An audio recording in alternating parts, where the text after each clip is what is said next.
menurut saya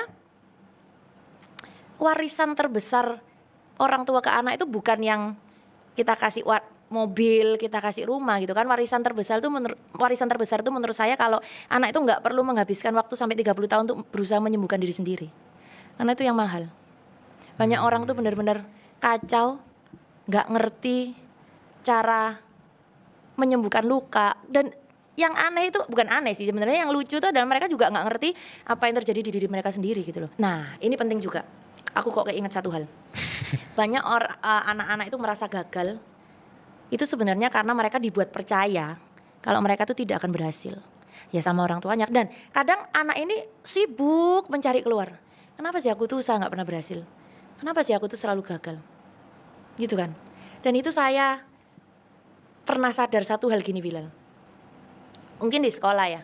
Di sekolah itu kalau kita ngelihat ada orang lain yang lebih pintar dari kita gitu kan. Sempat gak misalnya Bilal juga berpikir, oh iya berarti memang orang lain tuh jauh lebih pintar dari saya mah biasa-biasa aja. Ya sering saya. Nah jadi ini kalau misalnya dibiarkan, saya tuh pernah sempat berpikir, apa mungkin ya banyak orang itu merasa dia tidak bisa? Ya karena misalnya dia melihat orang lain berhasil. Terus kita motivasiin dia sampai gimana pun, ayo kamu tuh bisa. Itu nggak ngefek di dia karena dia tuh merasa di alam bawah sadarnya dia selalu merasa orang lain dari dulu selalu lebih berhasil kok dari dia, dan itu dimulai dari bangku sekolah. Melihat teman-temannya berprestasi dan dia cuman anak biasa yang nggak pernah berprestasi. Nah dia bertambah gede, terus dia ngeliat orang dewasa lainnya lebih sukses, dia nggak bisa, dia merasa itu hal yang wajar. Karena itu yang dialami dari kecil.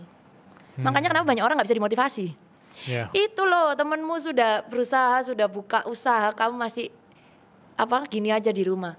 Mereka nggak akan termotivasi karena sebelum mereka mengubah suara di kepala mereka sendiri kalau mereka tuh bisa. Nah inilah PR orang tua. Kalau kamu